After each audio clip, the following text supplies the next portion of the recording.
What is going on, everybody? We're joined by our friend Jeff Dwoskin, and you guys know he has a podcast. Somehow the internet still hasn't caught on yet. Jeff, how you doing? I'm doing good. How are you? Good. I'm glad to have you back on here. I haven't been on in a long time. Yeah, I think you guys were like one of the first podcasts I was on way back when. Yeah, and then you came back on. We had inconsolable differences with a certain somebody we won't name. I think it's been since then, which is sad. I'm sorry about that. Yeah, but, that was years ago. Yeah, it was a while. Yeah, it was always. I mean, it's so good. I'm glad to be back now. It's like people crave. Like wouldn't be as special if I was here all the time. So it's all good. It's all good. Well, you're the TV guy. What have you been watching lately? Anything good besides Ted? Ted was phenomenal. Ted was amazing. I will say, you know what show I'm rewatching and loving every second of it, and I was this close to blowing you off to watch it. Fair. I'm obsessed again with Brooklyn Nine-Nine. So good.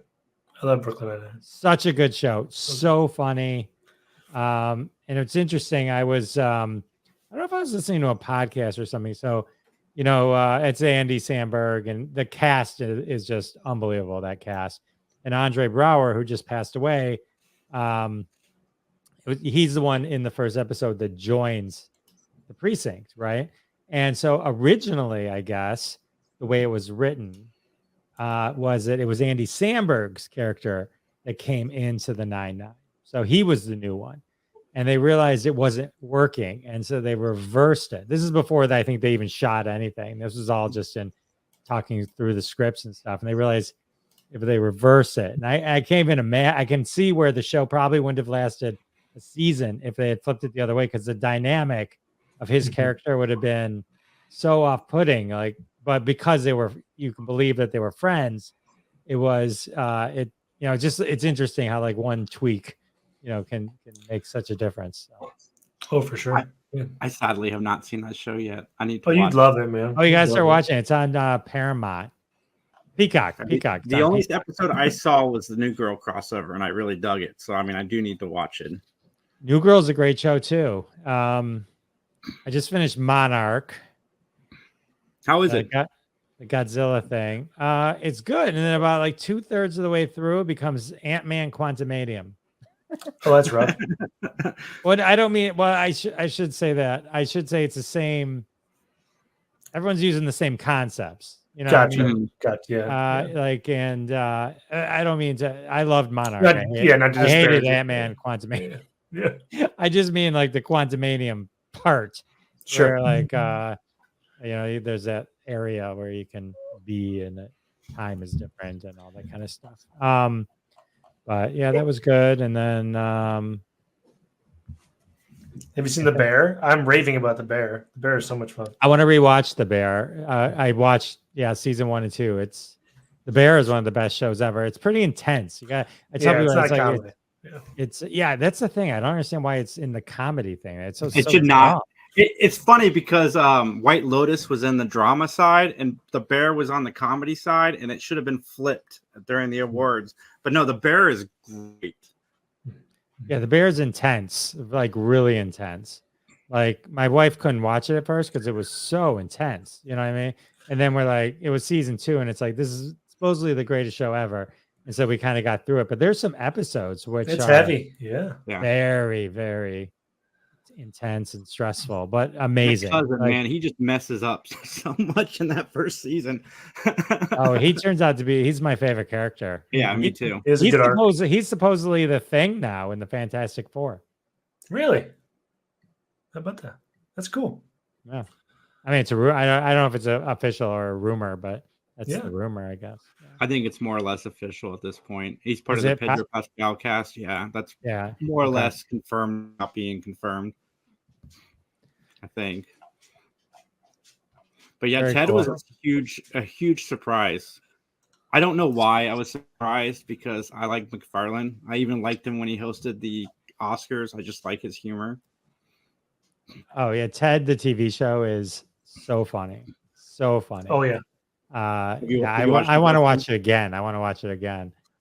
And I wish they'd bring back mean, the Orville. I mean, the Orville is like single-handedly like one of the greatest shows in a long, long, long time. I mean, talk about a show that progressively got so much better. I mean, a season Yeah. 4 of that show, right? Right, they did 3 seasons. Yeah, a season 4 would have been off the charts. Well, he's been walking back his 4 is never going to happen thing since Ted got popular. So who knows? Because he said it's possible now. So I thought he never gave up hope on it. I read somewhere that it was dead. I think one of the actresses said it was completely over, and then he said it's not so much a couple months later. So we'll see. But I'm assuming with Ted being so popular, you know, it's his playground that he can get some more things done. Even though, I mean, he's Seth MacFarlane from Family Guy. I can't imagine the doors. Well, I mean, you have like one of the greatest shows. It's on Hulu. It's on Disney Plus. It's like, what were they waiting for? It's better than Star Trek. It's a Star Trek show that's better than Star Trek. No offense to anyone, but it's so good. It's true. Yeah, And true. it doesn't make any sense. All the crap that's out there, you got a show that is so good, and like, as much as I love Seth MacFarlane's humor, I can get if somebody watches the show. If you binge that show right now, it's a little jarring from season 1 to 2, and you know, just the way, because he changes the humor. Season 1 is closer to Family Guy, but not like Ted is closer to Family Guy. But there's that humor. The humor becomes not less, but much smarter as that series goes on. And it really made the show better, actually, I thought, and the way they kind of reapproached it. And they needed to keep going. I was obsessed. I had three cast members on my podcast. I reached out to all of them. That's awesome. I need to watch Orville. I watched the first 2 episodes and I thought like tonnage, it was all over the place, like you said, with kind of the comedy. But I've heard so many people say to just stick with it because after a few episodes, it starts to really find its groove. It does, and the characters are great. But the follow-up seasons it's a show that actually just keeps getting better. Like, and like Seth MacFarlane, some of those episodes are really deep on social issues, like really deep. And then they bring stuff back later, and I think it's a pretty powerful show. I wish, I'm like shocked. It's almost upsetting. I'm glad to have Ted, but I would rather that. There's an episode in season 3 with Scott Grimes where he gets trapped back in time and they go and save him. And it's like one of the most gut-wrenching things you've ever seen in your life. And it's like, it's so good. It's so good. Yeah, they just need to bring that show back. Yeah, totally agree. I want to talk to you about your podcast a little bit. You've interviewed so many people from television. Like, I get jealous. Marion Ross, like, I was so jealous listening to it and seeing you post about it, and all the Happy Days crew. Do you have some favorites that you've done over the years? Yeah, I have a good time with all of them. It's like, it's rare that I don't. I mean, surprise, like Ted Neely was one of my favorites, mostly because I didn't know who he was. He's Jesus from Jesus Christ Superstar, and a lot of people do know. I got Jewish, so I didn't grow up watching that movie. I mean, I'm familiar with the story, but I didn't watch the movie. And so there was, but one of my fans of the podcast is like, Ted Neely put out a tweet that he's looking to get on podcasts. And so I reached out to him. And because sometimes that's a fun way to meet new people, is when someone says, oh, you got to talk to this person, especially if you don't really know who they are.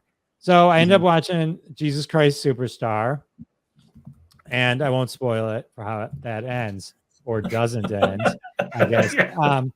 And they were putting out a Jesus Christ Superstars kind of documentary, an update of a documentary that they had done. So that was the promotion push. And so I don't know. We just clicked, we hit it off a lot. You know what I mean? And it was like, I remember like a random thing, and it was like, it was great how you made him laugh. I never hear him laugh or whatever. It was just like, but like, it was just, we hit it off. You know what I mean? It was just like, I'm like, oh, I'm glad this happened. You know what I mean? And actually, I got his autograph. I got Jesus on my wall. And like, and, and you know, so there's that. I really love talking to Jim O'Hare. He was from Arrested Development. I'm sorry, Arrested Development. Parks and Recreation. And I just finished watching the show. And he was supposed to come to Comic-Con, and I reached out to him, and then he didn't come, but we had a great call. And like the entire Parks and Rec was in my head. You know what I mean? Like I could talk to it, like not, you know. And so he was a really great guy. That was a lot of fun. And so Robert Klein, the comedian, you know, so I reached out to him, never heard. And so I kind of like decided, all right, I guess it's not going to happen. Whatever. I send a lot of emails out that don't happen. So I'm sitting at home in my kitchen and my phone rings and the caller ID says Robert Klein. Okay. So I answer the phone. I'm like, hi. And I'm like, hey, Jeff, it's Robert Klein. Right? That's not him. But it's like, you want to do this podcast thing? And I guess his manager had quit or got fired. And so he's following. I don't know about you. If I'm interviewing someone, I can talk to anybody. I don't know how to talk to Robert Klein when he's just randomly calling me in my kitchen. Me too. You know what I mean? Does that make sense? Yeah. You know what I mean? 1,000%. And so I take a screenshot. I have a screenshot of the caller ID.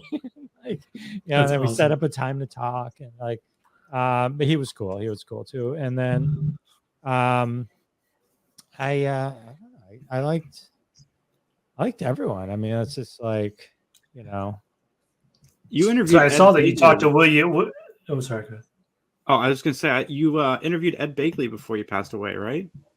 Ed Asner, Ed Begley Jr. Ed is still Asner. alive. Yes. Sorry, Ed. I did. That was a funny. Yeah, I reached out. You know, I don't know about you, but like when you reach out to someone and you're like, you assume you never hear, but then all of a sudden they go, sure. And you're like, oh shit. Now I got to really get ready for this. I got to get to talk to Ed Asner. And so they're like, but he wants to talk about his book. I'm like, okay, what's his book about? His life. Okay. Perfect.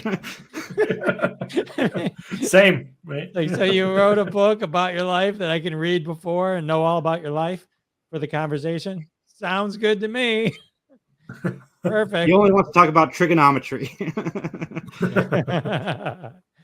But yeah, so that was funny. And then yeah, I mean, you know, I sometimes I go through like phases, like where like I'm like, okay, I want to talk to everyone, like Nicholas Hammond. I want to talk to the original Spider-Man, you know, John Wesley Shipp. I want to talk to the original Flash. Or you can argue if he's the original or not, but the you know, Burt Ward, Robin. You know what I mean? It's like then you start to eat like, what do you mean Lou Ferrigno won't talk to me? I need Hulk. And, you know, like you know, stuff like that. And Michael Gray, you know, Billy Batson from the old Shazam. And so it's like sometimes I think of myself, I think of people when I reach out, like classic conversation trading cards. You know, it's like okay, all right, from the Orville, I got Bordas, I got I got, you know, Jessica Zor, I got BJ Novak, you know what I mean? So it's like I got 3, you know, so that's a good trilogy. Collect them all. That's a good trilogy for that. You know, it's like you know, little things like that. So that's you interviewed BJ Novak? Yeah. Dude, I must have missed that. That's awesome. No, I'm sorry. Not BJ. No, my saying is you're not the guy from The Office. Wait, hang on. Sorry. I was like, holy crap.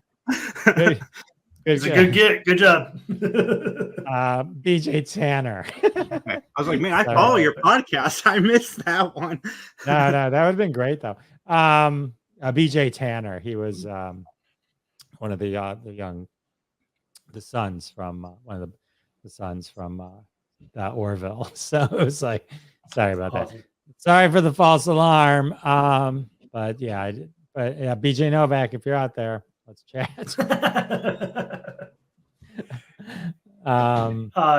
You interviewed William Hung, I believe, right? The singer. I did interview William Hung. It had to be incredible. That was probably so fun. So I was at a conference, and I met him at a conference, and a couple of years ago, or a year or so ago, I'm like, "Hey, you want to be on my podcast?" So yeah, I DM him on Instagram or whatever, and he wrote a book. I wrote an autobiography. I read it, and I go all in, and so it's William Hung. Oh, so at this conference, by the way, I was thinking at the end conference, I was like, oh my God, what would be the greatest thing in the world could happen if you're at a place that has William Hung at it?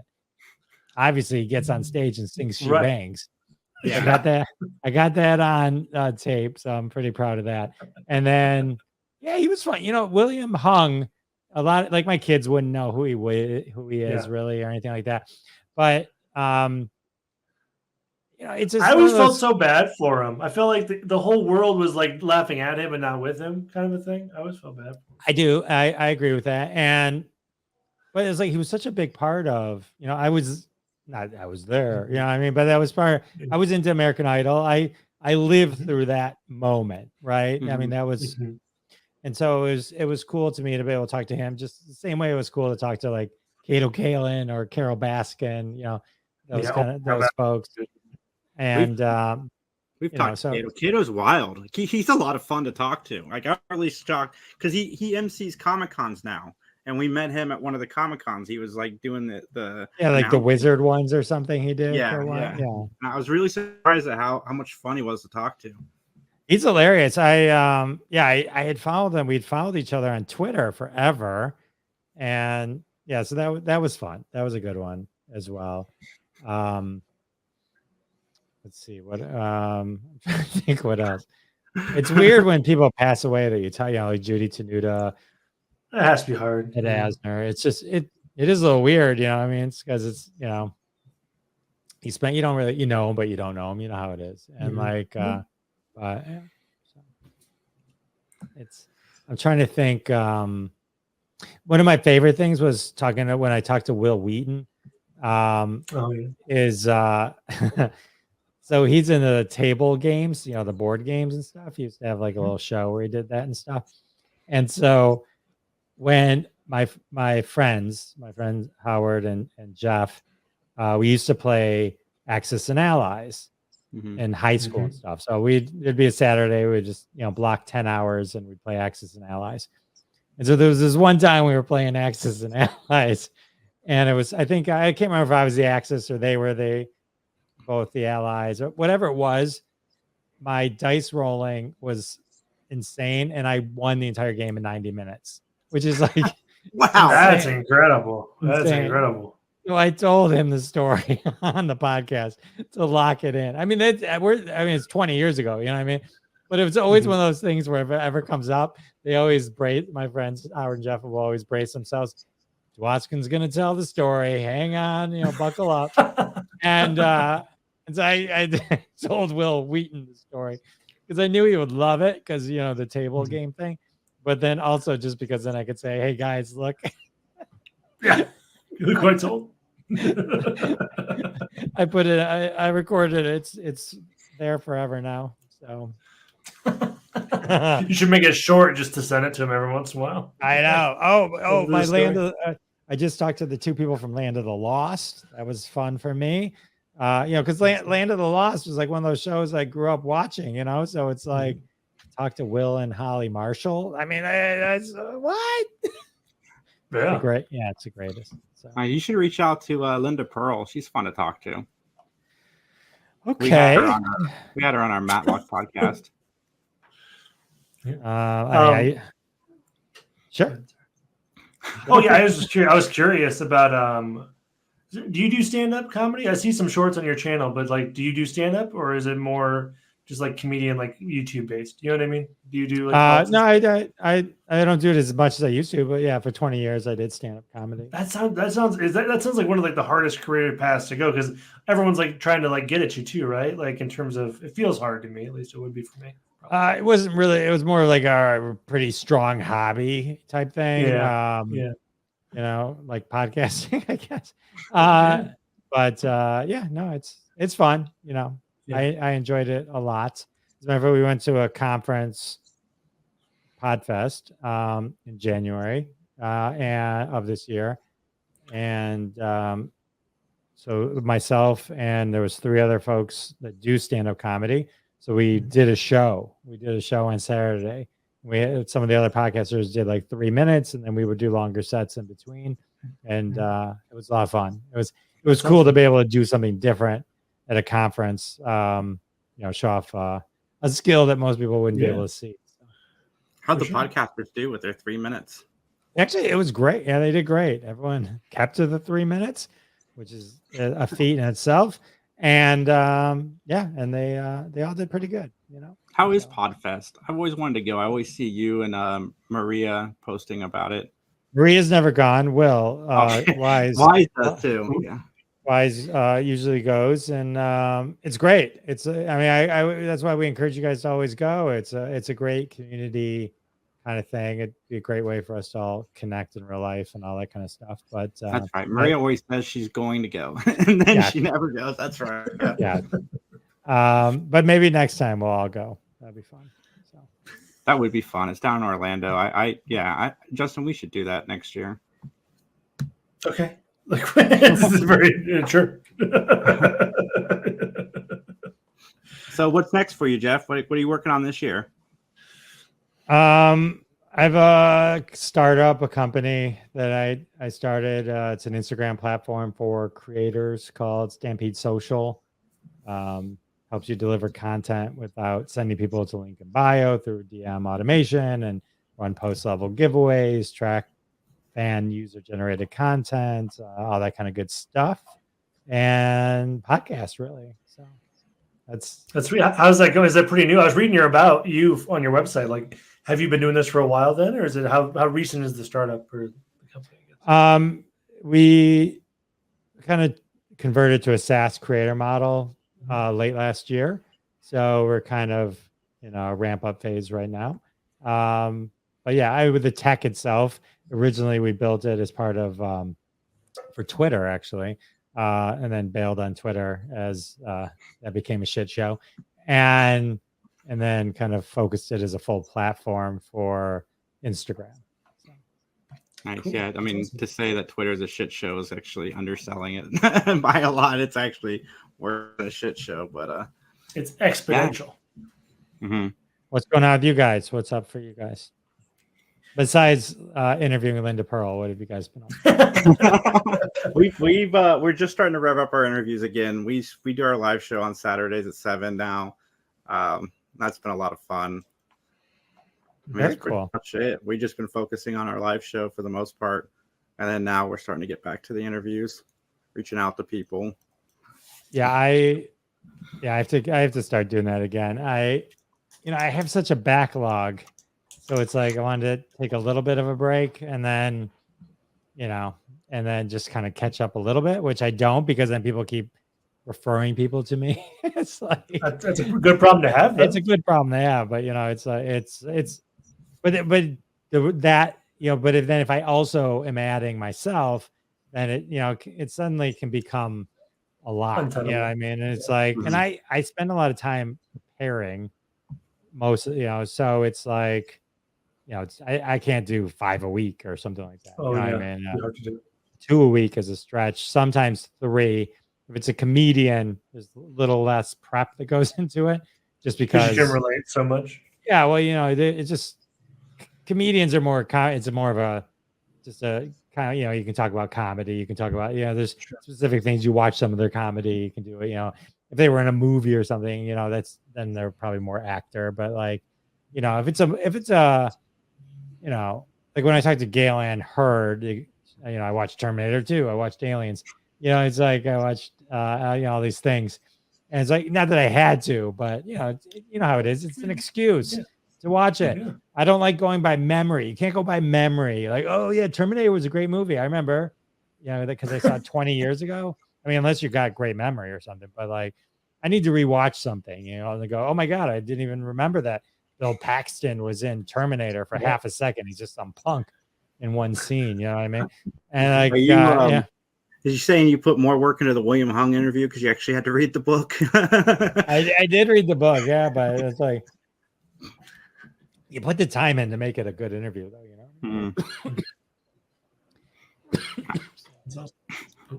We killed Jeff.